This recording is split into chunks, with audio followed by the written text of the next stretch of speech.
Hola, salut à tous, chapitre 67 de Kagura là. Au dernier, on s'est arrêté quand Ishaku est en train de chercher où se cache Iwori et ils essaient d'attaquer les hôtels qui pourraient être utilisés comme cachette par les Kaminabi et l'hôtel dans lequel ils sont actuellement. C'est l'hôtel où ils se cachent, mais ils ne savent pas encore que, en gros, Chihiro, Iwori et les Masumi sont cachés dans l'hôtel, quoi. Donc, en gros, là, un combat allait commencer, le directeur de l'hôtel contre l'un des gars de Ishaku, et il y a Uriko, et il y a aussi Toto, la fille qui était avec, comment il s'appelle déjà, qui était avec Kuguri, le gars qui était censé entraîner à la base Uriko au combat, mais Uriko a refusé, rappelle-toi.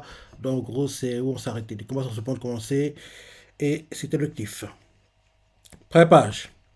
Chez Chanomé, Uriko croyait Chihiro mort. Et là, Uriko fait dis Toto. Il cherchait le même autre message. Sorti du tome 6 le 4 mars, mardi, au Japon. On espère que vous avez hâte. Donc, Uriko fait dis Toto. Chihiro est en vie, hein. Et Toto fait ouais, vrai de vrai. On l'a croisé. Il protège la fille de Samura.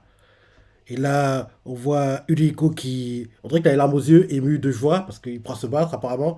Et il fait je vois, il tremble même, quoi. Et Toto fait tu chiales. En gros, c'est des larmes de joie parce que oui, il n'a pas pu avoir le combat qu'il aurait voulu avoir contre Chiro. Donc là, que Chiro soit vivant, ça lui permet d'avoir une seconde chance de se battre contre Chiro, entre guillemets. Donc il est content. Donc il pleure, mais c'est des larmes de joie. Derrière, il continue en disant maintenant, je suis motivé. Je vais faire cracher aux employés ce qu'ils savent. Vite fait, bien fait. Et Toto fait tu es sûr que tu n'as pas besoin d'aide. Et Rico lui fait ouais, je vais tous me les faire. Et là, le directeur fait hé, hey, où vous croyez. Et là, on voit qu'il y a d'autres gars qui bossent dans l'hôtel, quoi, qui sont autour, qui s'attendent, qui sont sur le point d'attaquer. Et là, le titre du chapitre, c'est le massacre hôtel. C'est un jeu de mots, je pense. Le massacre hôtel, c'est dans l'hôtel, mais il y aura un massacre aussi dans l'hôtel. Donc, voilà, c'est un jeu de mots, je pense. Parce que là, en gros, vu comment ils sont mis en place, il faut comprendre que Ishaku va exterminer tout le monde. Donc, ils vont massacrer toutes les personnes dans l'hôtel, dans le massacre hôtel. Entre guillemets. Donc, oui, Toto se dit dans sa tête les employés de cet hôtel sont tous des sabreurs, mais ils n'ont pas tous le même niveau. Le vrai problème, c'est ce type. En gros, le directeur, un instructeur expérimenté qui s'occupe de plus de 50 élèves à la fois. Et là, le directeur fait quiconque enfreint les règles de cet hôtel aura affaire à moi. On nous représente le directeur général de l'hôtel, Yojiro Sengoku. Il continue à parler en disant ce symbole sur vos mains est celui de Ishaku, n'est-ce pas? On raconte que vous êtes redoutable. Et là, Uriko lui fait et tu penses pouvoir nous mater à toi tout seul? Et le directeur de l'hôtel fait et évidemment, grâce à l'art de sabre, grâce à l'art de manier le sabre dont j'ai hérité en même temps que cet hôtel, je fais partie de l'histoire de ce lieu. Et là, il fait technique du sabre unique, Regen Itoryu. Et en gros, il se prépare à attaquer. Et il envoie un coup, Uriko bloque, il bloque, et en bloquant, Uriko sur sa tête. Il est écrasant, en gros, la pression qu'il lui met, quoi, ouais, le fait reculer, il fait, il est écrasant, il se dit dans sa tête. Et là, on nous montre Toto qui observe, il se dit dans sa tête. Parmi les sorciers, Uriko sort vraiment du lot. Mais c'est, mais c'est grâce à son don pour la sorcellerie. Il ne s'est pratiquement jamais battu au sabre. Maintenant qu'il a perdu sa capacité à lancer des sorts, je le vois mal rivaliser avec un adversaire pareil. Euh, et là, écoute, ça se dit dans sa tête, mais je suis trop flippé, je vais me faire toute petite. Et là, on voit Ulrico qui est sur la défensive, quoi, est repoussé par le directeur, il échange des coups, mais Ulrico est sur la défensive, repoussé à chaque fois. Quand il essaie d'attaquer, quand on voit que quand le directeur contre-attaque, Ulrico est repoussé. On voit tellement que les coups du directeur sont plus lourds que ceux de Ulrico, quoi. Donc, c'est un peu, si on peut faire, c'est un peu l'équivalent de, rappelle-toi, récemment d'ailleurs, dans Kingdom, quand Shin se battait contre. Je ne me reviens pas. Les noms ne me reviennent plus. Il se battait contre un gars de Han, un général important de Han. Il se battait contre. Hum, euh, Akokoku, je crois. Oui, c'est ça. Quand Shin se battait contre Akokoku, pendant un moment dans leur combat, quand en gros Shin essayait d'attaquer, quoi, avec sa Gundao, Akokoku, quoi, dès qu'il bloquait un coup de Shin, Shin était repoussé au point même de quasiment tomber de son cheval, quoi, et se retenait pour garder l'équilibre en tenant les rênes du cheval. C'est un peu le même délire, sauf que là, ils sont pas à cheval et que les coups du directeur de l'hôtel Massacre sont plus, en gros, puissants, ont plus d'impact que ceux de Uriko, quoi. Donc, quand Uriko attaque et que le directeur bloque et en gros essaie de contre-attaquer en bloquant quoi. En gros, Uleko est repoussé à chaque fois quoi. Donc c'est un peu de délire. Donc il est repoussé. En plus, on parle de Kingdom, on n'a pas eu de chapitre cette semaine. Apparemment le manga est en pause. Donc oui, il est repoussé quoi. Uleko. Et là, Toto observe, c'est sur sa tête, c'est mal barré. Et là, derrière Uleko, il est sur sa tête en gros en encaissant les coups. La différence de niveau au sabre entre nous est énorme. Et là derrière, flashback, Hideko se rappelle quand en gros, celui qui... Ah, j'ai oublié son nom. Le gars qui s'est battu contre Tiro un peu plus tôt. Hum, Ça commence par un H son nom. Par un K, je crois. Par un K... Comment ça s'appelle déjà? Kuguri. Quand en gros, Kuguri, quoi, essaie de lui donner des conseils pour s'entraîner au sabre, mais à l'époque, il n'écoutait pas. Mais là, on nous montre un flashback, en gros, Kuguri lui donne des conseils, et Kuguri le fait. On va commencer par les bases. Tu vas d'abord comprendre ce qu'on appelle les katas, qui sont la cristallisation de chaque école. On va commencer par les bases. Tu vas d'abord comprendre ce qu'on appelle les katas, qui sont la cristallisation de chaque école. Sont essentiels. Et là, en gros, il se rappelle maintenant une scène quand en gros Chiro lui avait, rappelle-toi, tranché les bras, et il était assis quoi, et il avait mis son sabre vers son cou comme ça, à la salle de théâtre. Et là, en gros, il se dit dans sa tête, mais très bientôt, on sera sur le même ring. Même un sabre ensorcelé entre les mains, sans une meilleure maîtrise du sabre, je ne pourrais pas me tenir ce même ring que Chiro. En gros, en se rappelant de tout ça, quoi, il se dit ça dans sa tête. Et là, retour dans le présent, le directeur de l'hôtel lui fait. Cette histoire de vieille de 150 ans depuis la création de cet établissement va à présent t'engloutir. Et là, euh, en gros, flashback, il se rappelle qu'en gros, Chiro était au-dessus de lui, quoi. Quand il voulait trancher les bras, il s'est dit dans sa tête, on pourra s'entretuer d'égal à égal. Là, retour au présent, l'attaque du directeur s'approche et Uriko lâche son sabre. Qu'est-ce qu'il fait? Qu'est-ce qu'il fait? Ah! Ok, ok. En gros, il tient son sabre comme ça. En gros, genre, le côté coupant, en gros, il est en bas. Et après, il le tient comme ça, il le lâche et tient à l'arrière et bloque le coup en se baissant. C'est assez bizarre, quoi. Ouais, il fait ça. Et là, Toto fait un petit coup de main, un petit coup de main, tout compte fait. Et Uliko fait non, au contraire. Il regarde le directeur et fait et vous, vous feriez peut-être mieux de m'attaquer tous en même temps. Et les gars non quoi, qui bossent à l'hôtel, l'un d'eux fait comment peux-tu dire ça alors que tu galères déjà à esquiver une seule attaque? Un autre name fait qu'est-ce que tu crois pouvoir faire? Et là, le directeur observe et, et là, en gros, on voit il a perdu son bras. Non, il est bon, hein. Attends, je vois l'attaque. Je revois l'attaque. En gros, au départ, le directeur essaie d'attaquer, quoi. Et on voit au départ que Udiko veut contre-attaquer comme il le faisait jusqu'ici. Mais au dernier moment, quoi, quand il est en train d'armer, il lâche. Attends.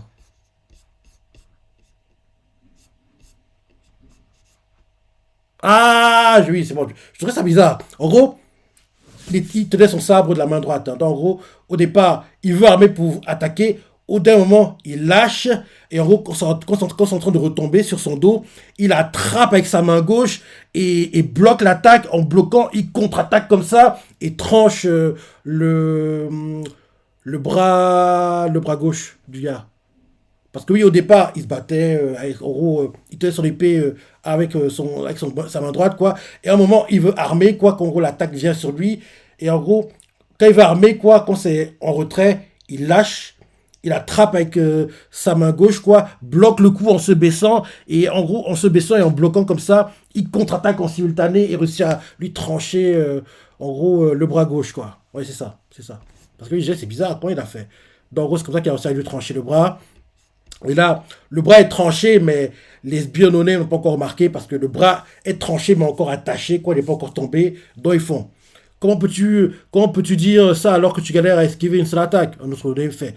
Qu'est-ce que tu crois pouvoir faire? Et là, le sang gicle sur le visage du directeur, et là, enfin, le bras tranché tombe, quoi. Et là, ils sont tous choqués. Et là, en gros, le directeur se dit dans sa tête, sa façon de manier le sabre est atypique. Je n'ai pas su prédire ces mouvements, et encore moins deviner d'où allait surgir sa lame.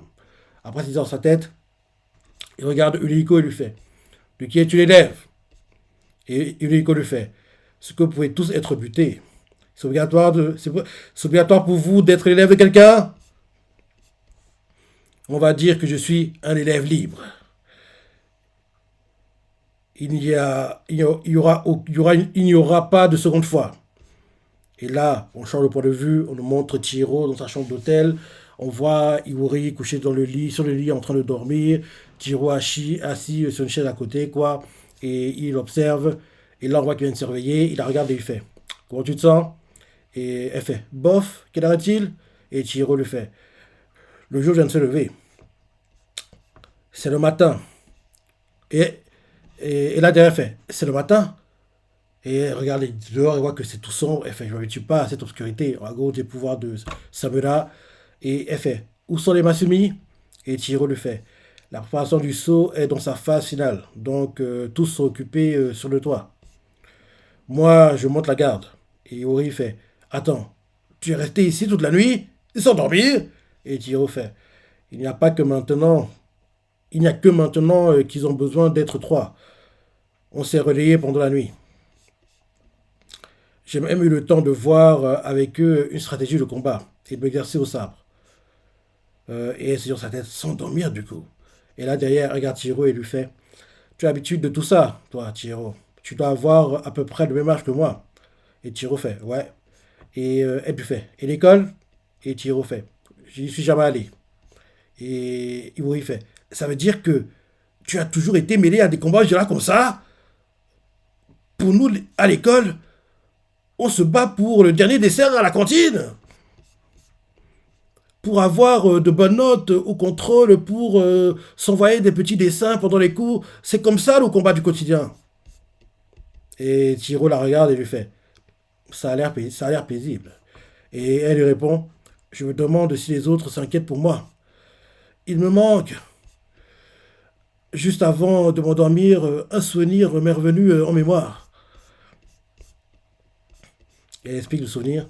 Si on devient. Le souvenir, en gros, c'est la scène où, en gros, elle marche. On l'a vu au dernier chapitre d'ailleurs. Elle marche dans la rue, quoi, avec Samura. Et ils passent devant un mur où il y a des graffitis, quoi, vers leur maison. Et en gros, la scène où elle voit le visage vraiment de son père, quoi, quand elle lui tient la main, quoi. Et ils passent devant un mur où il y a plein de graffitis, quoi, qui, en gros, qui sont vers leur maison, quoi. Après ça, retour au présent, et elle fait. Si je redeviens celle que j'étais avant, je pourrais dire adieu à ma petite. Si je redeviens celle que j'étais avant, je pourrais dire adieu à ma petite vie ordinaire. Je ne pourrais plus retourner à l'école, c'est ça? Et Chiro le fait. C'est ça, tu dois choisir l'un ou l'autre. Iwori réfléchit et Chiro le fait. Mon nom de famille, c'est Rokuira. Et Iwori fait. Rokuira? Et Chiro fait. Mon père était Kurishige Rokuira. C'est un ami très proche de ton père, Seishi Samura. Je suis le fils d'un des héros de la guerre. Ma situation ne ressemble pas à la tienne. C'est pour ça que j'ai pensé que tu serais plus heureuse en sachant la vérité, même si ça te faisait mal. Je me suis identifié à toi. Pardon. Et là, derrière, elle fait. Sauf que toi, tu. Et là, toc, toc, toc, quelqu'un frappe à la porte. Tiro se lève et fait. Je vais voir ce que c'est. Et là, dès qu'il ouvre la porte, en gros, le gars qui en gros a tapé, quoi, fait passer un couteau à la partie qui s'ouvre de la porte, quoi. Et parce que Tiro est vers. En gros, il ouvre, quoi. Donc, en gros, il est censé encaisser l'attaque de plein fouet, quoi. Donc, en gros, dès qu'il ouvre, il voit un couteau arriver, il se décale, le couteau passe, quoi. Et il voit le bras. Et derrière, Tiro neutralise le gars, il met le sabre au cou, quoi, et il lui fait qui es-tu et que veux-tu? En gros, Dareda. En gros, il dit Dareda. Il fait qui es-tu et que veux-tu? Et le gars fait de la thune. Quelqu'un a appelé dans ma chambre et m'a promis une belle petite somme. Et là, on voit que le couloir est rempli de gars. Et on voit qu'il y a plein de personnes qui s'approchent de Tiro. Et Tiro se dit dans sa tête ils viennent tout droit par ici. Ils en ont clairement après moi ou après elle. Qu'est-ce qui se passe?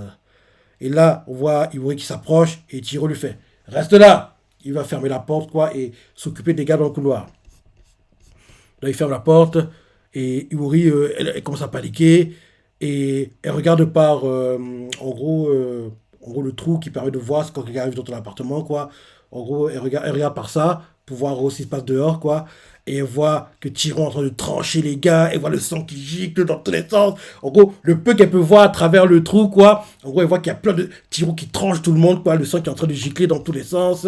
Et, et là, d'un coup, au début, elle pouvait voir, mais à un moment, le sang gicle sur, en gros, le petit trou qu'on peut voir, en gros, quand quelqu'un vient dans ton appartement, quoi. En gros, le truc est flouté, caché par le sang, quoi. Donc, elle peut plus vraiment voir, quoi. Et là, d'un coup, elle se retire, elle arrête de regarder.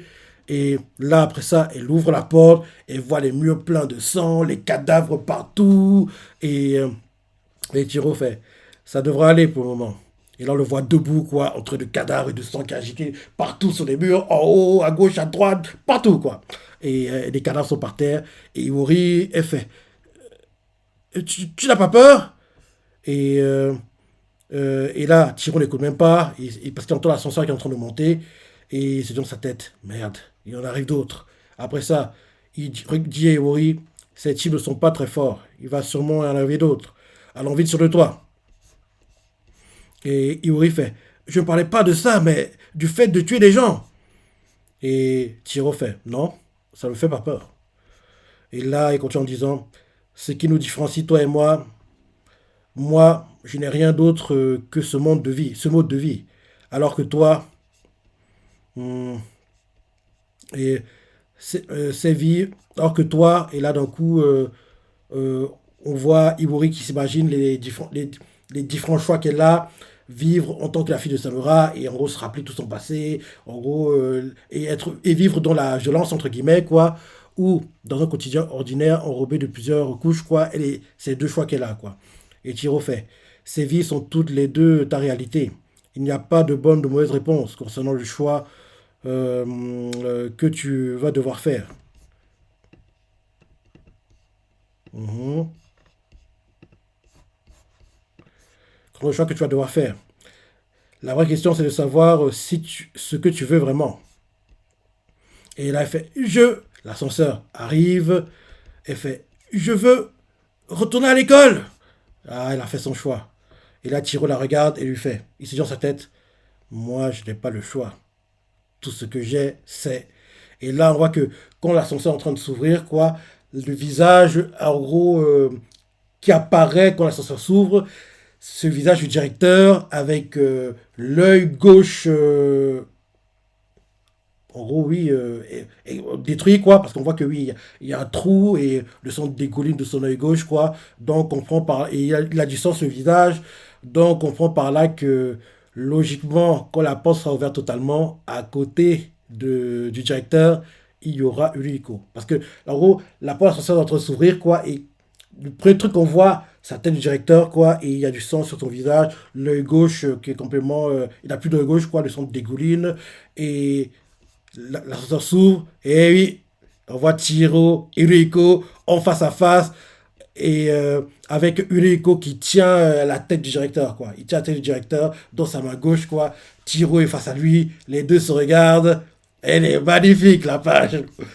Elle est magnifique. Les deux sont en face à face, quoi. Uriko tient son katana, la main droite, la tête du directeur de l'autre. En gros, on nous montre en gros l'ascenseur qui vient de s'ouvrir, quoi, l'ascenseur. Chiro de l'autre côté, quoi, et Uriko encore dedans. Les deux se regardent face à face. Elle est magnifique, la page. Elle est magnifique. Uriko sourit et fait salut, Chiro. Je suis plus que prêt. Je suis plus prêt que jamais. On voit Iwori qui commence à paniquer. Et Chiro fait ça va aller. je te permettrai d'y retourner, quoi qu'il arrive. Et là, cher Chanomet, Chihiro marche sur le chemin de la vengeance sans s'en détourner. Il se contente d'avancer. Et là, c'est la fin du chapitre.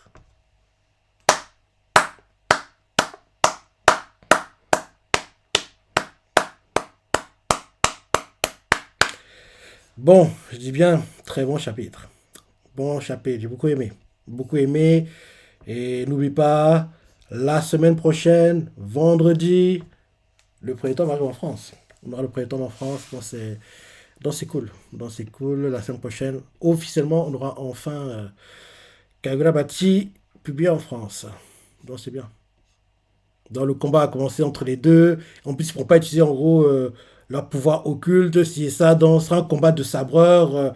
En gros, de la maîtrise du sabre. Et même si Uriko n'a pas voulu suivre les entraînements, je pense qu'il a une meilleure maîtrise du sabre que Chiro. Donc, je serais en train de voir le combat parce que leur combat sera sans utiliser leur pouvoir, entre guillemets. Non, elle est magnifique la page. Hein. Là, ça s'ouvre. Uriko, Chiro, en face à face. Je sais pas, mais je me dis peut-être que le combat qui se passera Chiro contre Sojo, peut-être sera Chiro Uriko. Parce que vu comment Uriko est vendu, en gros, on dirait que le manga fait comprendre que la personne qui va permettre à Chiro de passer à un niveau supérieur, en gros de surpasser la grandeur qu'il nous a montré contre Sojo, ce sera Uriko. Donc oui, j'ai hâte de voir ça et oui, très bon chapitre. J'ai toujours à penser, les parties préférées, laissez commentaires, like et... Allez, salut.